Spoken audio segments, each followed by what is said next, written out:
Hi folks, welcome back to the Horde. We have a remote location division.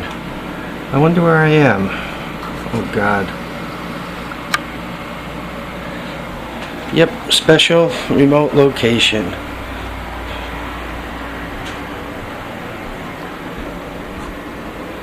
Everybody needs a vacation once in a while. I left my sons watching my house back in New York, so it might not be there when I get home, but anyway, for a few days, we'll see how we do here. When I go on vacation, I like to go to the flea market, and look who I found there. This is Wally, and I guess for Nickel Nose. I don't know if you guys watch his channel. You should go watch his channel. He's rebuilding a DeSoto. But he also likes to build robots, and he's really, really good at it. I mean, it's really pretty cool. Anyway, this is what our little friend does. See his light eyes go on and off. Is this on or off? Oh, let's turn this on. So if you look,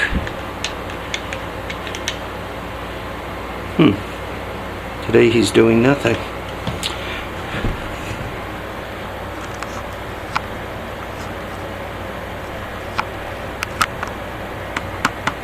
There we are.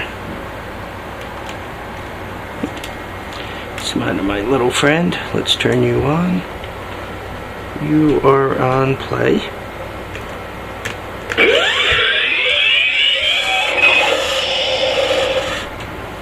So you can see he kind of rolls around the floor,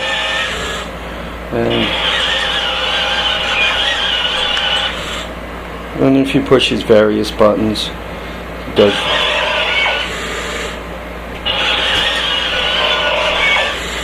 he does various silly things.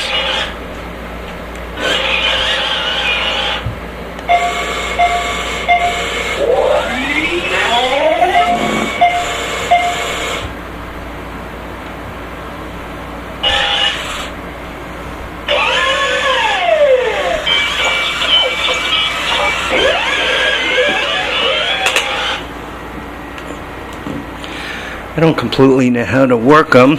Obviously, he didn't come with instructions. They never really do.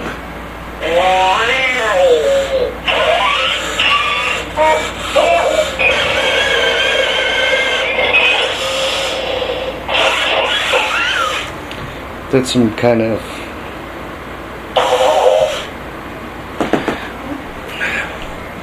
all this work to show them to you.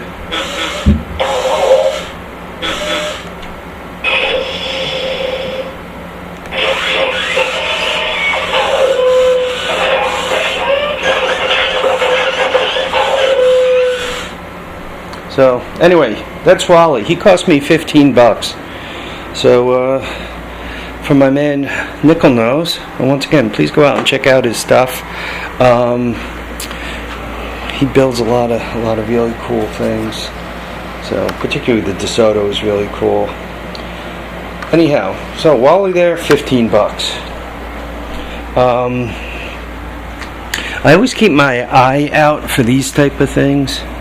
And you might say, what's the big deal? Central Foundry, division of General Motors, Saginaw, Michigan.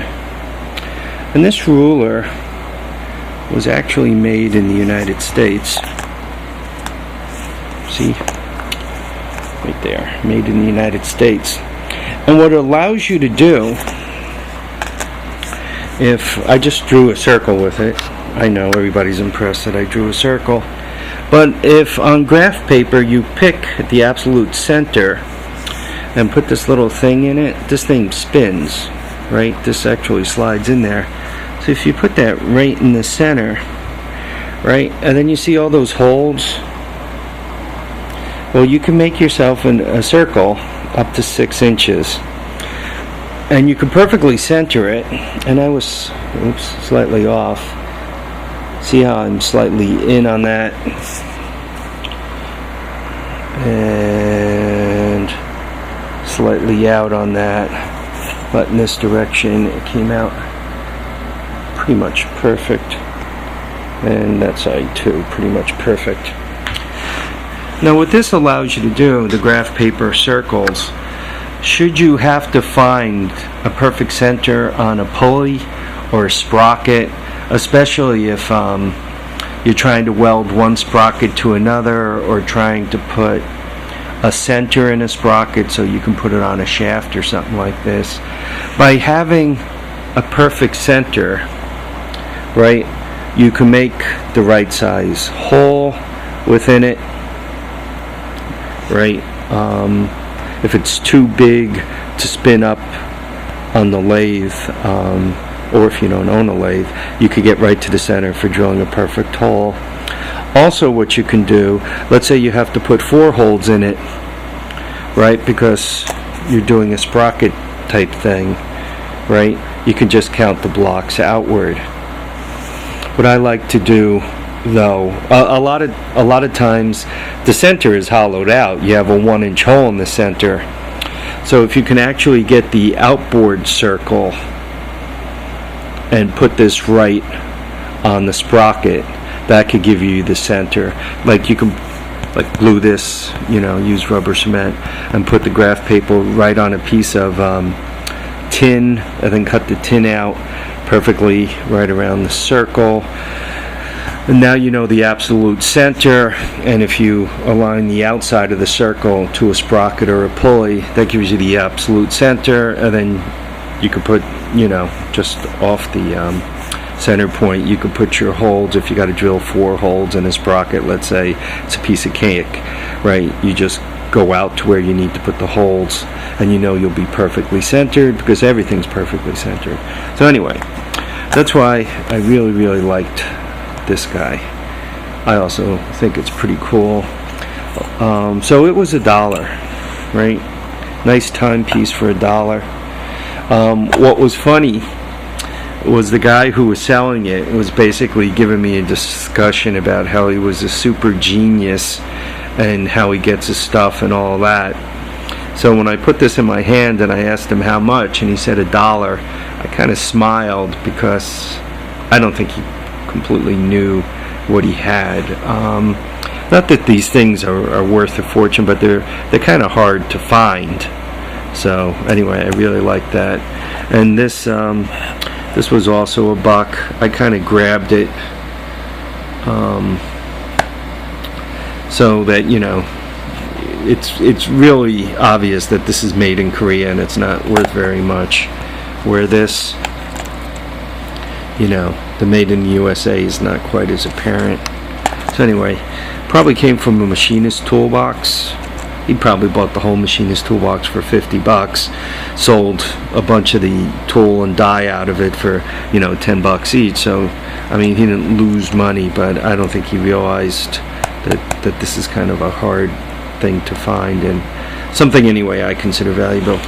And lastly, I bought a machete. It's a kind of a piece of crap, but you can tell by looking at the handle. It's also got the old cattywampus, right? You can see the old. So anyway, it was $1. I figured, what the heck. So I spent $1, which makes $3, and our little friend over here,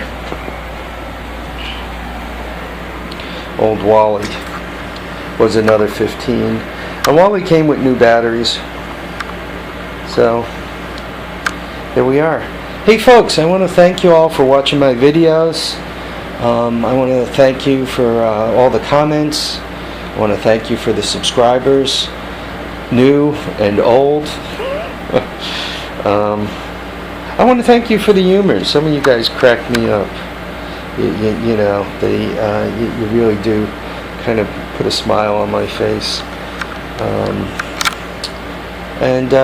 Once again, I do enjoy the comments, and I do enjoy the suggestions. I'm not quite sure what you guys are going to be seeing over the next few days. It kind of depends on what I get into.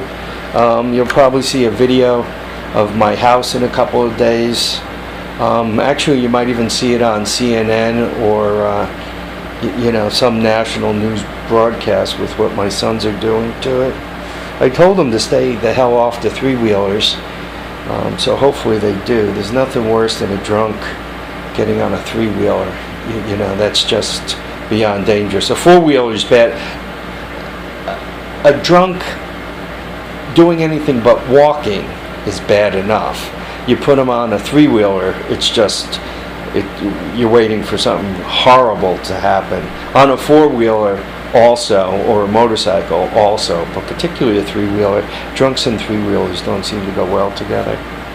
Anyway, folks, once again, thank you for watching and commenting, subscribing. Remember to keep your feet down, keep your head up, and enjoy all your days. Bye now.